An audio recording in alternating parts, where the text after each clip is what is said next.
Warning: our YouTube channel and its videos may contain scenes, language, and content that may not be appropriate for all audiences. These videos include surveillance footage, undercover pursuit of suspects, actual police and rescue operations, and fearless confrontations. If you do not approve of the content, please do not watch our videos. If you wish to continue, we strongly advise that you proceed with caution. Viewers' discretion is advised.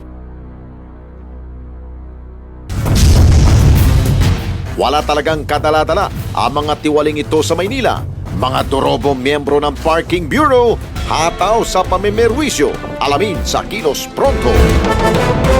Usaping illegal na racket naman tayo, Lex. Matagal na tong reklamo na to sa Maynila. Maraming tauhan ng Manila Traffic Bureau, MTPB, ang nasasangkot sa dagdag presyo pagdating sa parking. Minsan pa nga, nangungutong pa sila.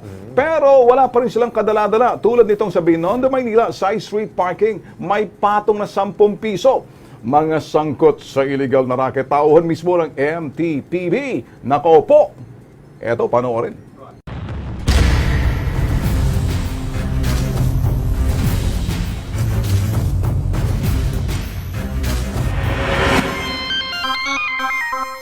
Binondo, Maynila, sentro ng negosyo, maganda ang komersyo.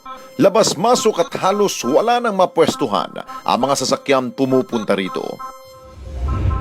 Pero isang lihim ang nabungkal ng Kilos Pronto tungkol sa parking fee na tanging mga tauhan ng Manila Traffic and Parking Bureau o MTPB ang nakakaalam. Reklamo na negosyanteng si Badong, araw-araw raw siyang nakipagtalo sa mga taga-MTPB. Araw-araw akong nandito, nagpupunta dito, pumaparada. Iba-iba yung naniningil sa akin. Ang nakalagay sa ticket nila ay 30 pesos for first 3 hours. Pero ang sinisingil sa akin, fixed rate na daw ng 40. Minsan, pag sugapa pa yung naniningil, 50. Ayon sa kanya, iba raw ang nakasulat sa parking ticket sa sinisingil sa kanya. Yun na nga eh. Balita ko, tinanggal na lahat ng mga kurap dito eh. Hanggang ngayon, meron pa rin pala. Malaking bagay din yung kasi sa akin dahil minsan iba-iba pa sinisingil sa akin. 50 kadalasan, 40 pinakamababa. Kung nakalagay, hindi naman ako ganong katagal. Kahit pa paano sana, pandagdag gastos ko na din yun.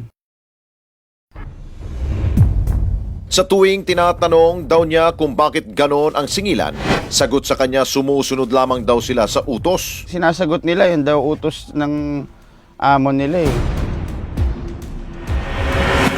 Para kumpirmahin ang sumbong, pinuntahan ng Kilos Pronto ang lugar.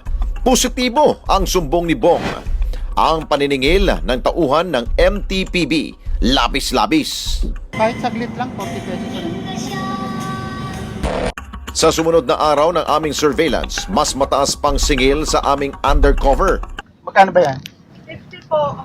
50? Ba't naging 50? Ba't naging 50? Hindi nga, magkano yan? Magkano? 50 po. Magkano ba per hour?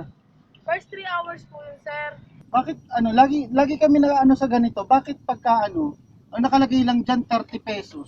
Dapat yun ay palagay nyo rito, 50. Oo, ipabago nyo sa ano. Oo. Ano ba yan? Manila? Opo, sa MTV. Sinong hepe dyan? PDA. Sige, sir. Ano? Sinong hepe? Hindi, sinong hepe? Rapi po. Sino? Si Boss Rapi. Rapi. Sir Rapi. Kung 30 pesos lamang ang nakalagay sa resibo at 40 pesos naman ang kanilang sinisingil, ibig sabihin, 10 piso ang hindi napupunta sa kaban ng bayan sa bawat pumaparada. Sa humigit kumulang 2,000 sasakyang pumaparada sa Binondo sa Magdamag, 20,000 pesos ito sa isang araw, 140,000 pesos naman sa isang linggo, at tumataginting na 600,000 pesos sa loob lamang po ng isang buwan. Para sa pamunuan ng Manila Traffic and Parking Bureau, Kilos Pronto, galingan ang paliwanag sa kalokohang ito bago kayo tuluyang mahulog sa bitag.